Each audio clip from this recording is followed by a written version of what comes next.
Oke, kami di sini akan mempresentasikan desain strategi penerapan CRM.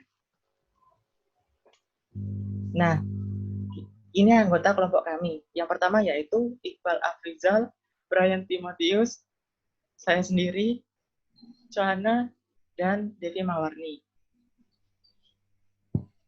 Nah, saya akan menerangkan landasan teori dari SFA atau Salesforce Automation.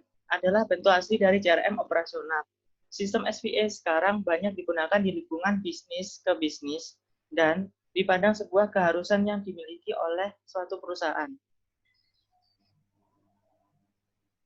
Menurut Battle and McLaren tahun 2012, otomasi tenaga penjualan adalah penerapan teknologi komputerisasi untuk mendukung tenaga penjualan dan manajemen penjualan dalam pencapaian tujuan. Lebih jauhnya, SFA memungkinkan anggota tim penjualan menjadi lebih efisien dan efektif dalam peran pekerjaan mereka. Perangkat keras dan perangkat lunak adalah elemen teknologi utama SFA. Hardware meliputi perangkat desktop, laptop, dan perangkat genggam seperti tablet dan ponsel pintar, dan teknologi kontak atau call center. Software terdiri dari solusi yang dirancang untuk membantu suatu area dalam pengelolaan penjualan. Semua perangkat lunak SFA dirancang sedemikian rupa sehingga perusahaan dapat mengumpulkan, menyimpan, menganalisa, mendistribusikan, dan menggunakan data yang berkaitan dengan pelanggan. Selanjutnya akan dijelaskan oleh Muhammad Iqbal Afrizal. Baik, di sini saya akan menjelaskan tentang desain strategi SFA. Jadi, di sini kita mendesain strategi SFA untuk mempermudah sistem penjualan, untuk mempermudah pelanggan melakukan transaksi pembelian, dan juga untuk menciptakan proses penjualan yang efisien dalam hal waktu. Kemudian, tujuan utama SFA sendiri adalah mempermudah pelanggan ketika bertransaksi, dan juga pelanggan tidak perlu lagi untuk mengantri dan proses transaksi menjadi lebih cepat dan waktu menjadi lebih hemat. Kemudian implementasi SFA sendiri akan dijelaskan oleh Joanna.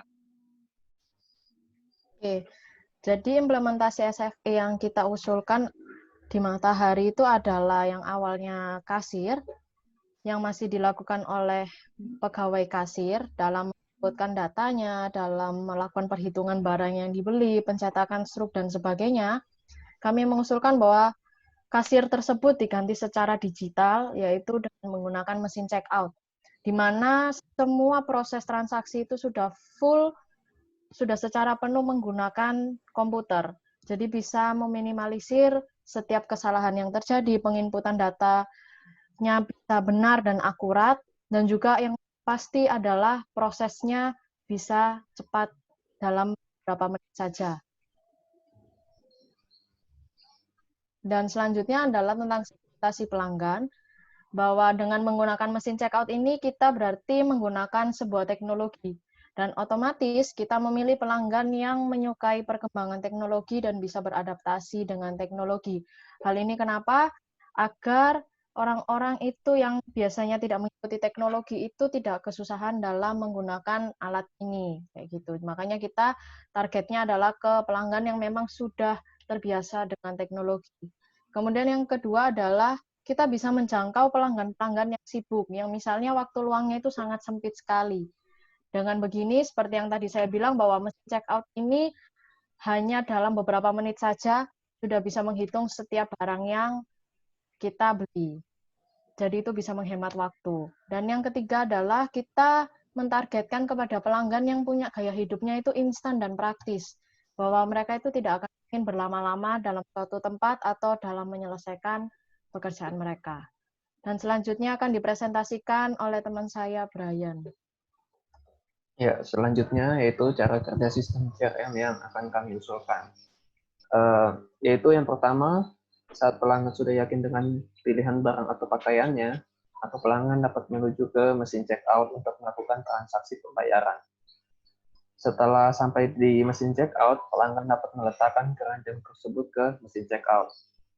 Setelah menaruh keranjang tersebut ke mesin checkout, maka mesin akan otomatis mendeteksi pakaian yang ada di dalam atau barang yang ada di dalam keranjang tersebut. Jika mesin tidak mendeteksi adanya barang atau pakaian di dalam keranjang tersebut, maka tombol scan tidak akan keluar. Atau jika posisi keranjang salah atau tidak tepat, maka juga tombol scan tidak akan muncul, sehingga pelanggan perlu memperbaiki posisi keranjang tersebut.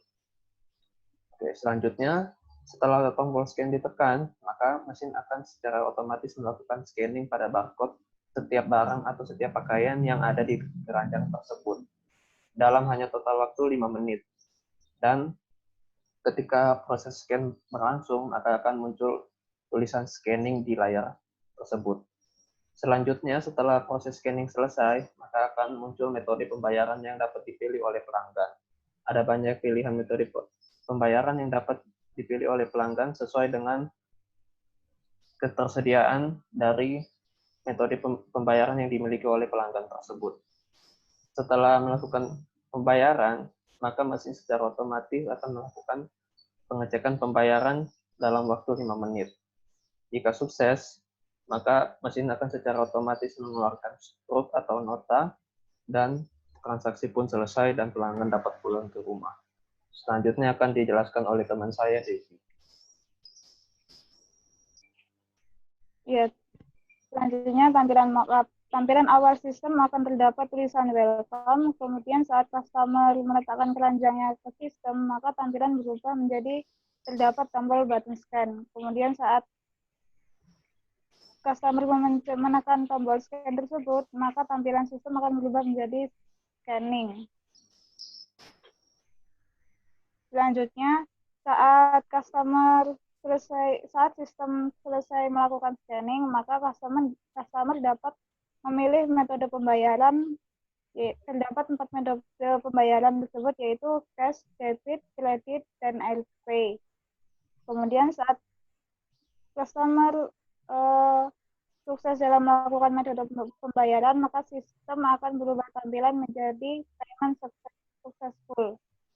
Sekian presentasi dari kelompok kami ucapkan terima kasih.